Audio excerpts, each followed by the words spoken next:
Saat kita masuki rumah kosong atau rumah yang udah lama nggak dihuni, apakah harus ngucap salam? Terus kalau memang harus kita kasih salam, bentuk salamnya gimana? Yuk simak selengkapnya hanya di Sri Leni Channel. SRC Lovers yang dirahmati Allah, seperti yang kita ketahui nih, kalau kita masuki rumah, kita kan memang diperintahkan untuk mengucapkan salam, kayak yang disebutkan dalam Quran Surah An-Nur ayat 61 yang artinya, maka apabila kamu masuki suatu rumah dari rumah-rumah ini, hendaklah kamu memberi salam kepada penghuninya, yang berarti memberi salam kepada dirimu sendiri. Salam yang ditetapkan dari sisi Allah, yang diberi berkat lagi baik. Tapi kan itu ceritanya kalau rumahnya berpenghuni. Terus kalau mengucapkan salam pada rumah yang tidak berpenghuni atau tidak ada seorang pun di rumah tersebut, tidaklah wajib, namun hanya disunahkan saja. Ibnu Umar radhiyallahu anhu berkata, jika seseorang masuk rumah yang tidak didiami, maka ucapkanlah assalamu alaina wa ala ibadillahis sholihin. Salam bagi diri kami dan salam bagi hamba Allah yang soleh. Diriwayatkan oleh Bukhari.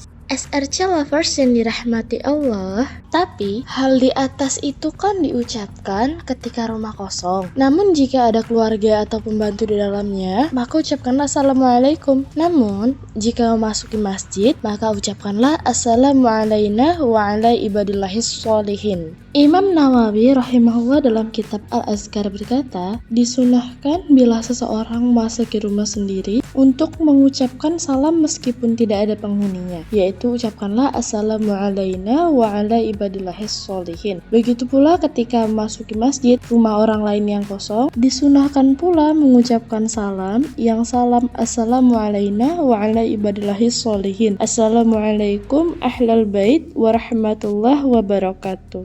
Maksud kalimat assalamu alaina di sini menunjukkan seharusnya doa dimulai untuk diri sendiri baru orang lain. Sedangkan kalimat wa ala ibadillahis sholihin yaitu salam pada hamba yang soleh. Maksud soleh adalah orang yang menjalani kewajiban, hak Allah dan juga hak hamba.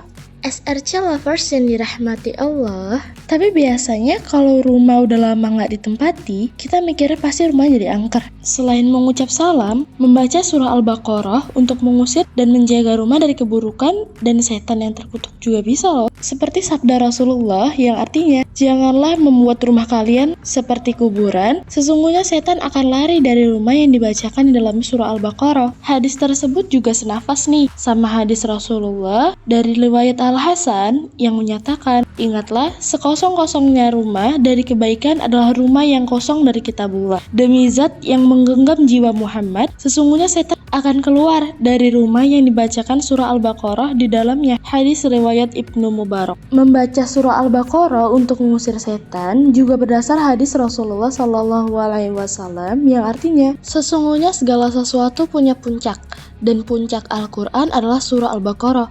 Dan sesungguhnya setan itu jika mendengar surah Al-Baqarah dibaca, maka ia akan keluar dari rumah yang dibaca di dalamnya surah Al-Baqarah. Hadis riwayat Hakim.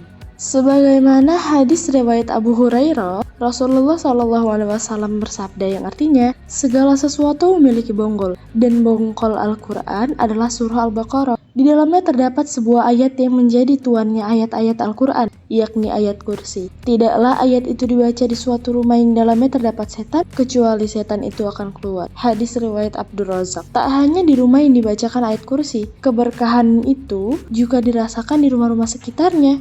Rasulullah bersabda yang artinya, siapa saja yang membaca ayat kursi setiap usai sholat, maka tidak ada yang mencegahnya masuk surga kecuali kematiannya. Dan siapa saja yang membacanya tatkala mulai berbaring tidur, maka Allah akan memberi keamanan kepada rumahnya, rumah tetangganya, dan rumah-rumah lain di sekitarnya.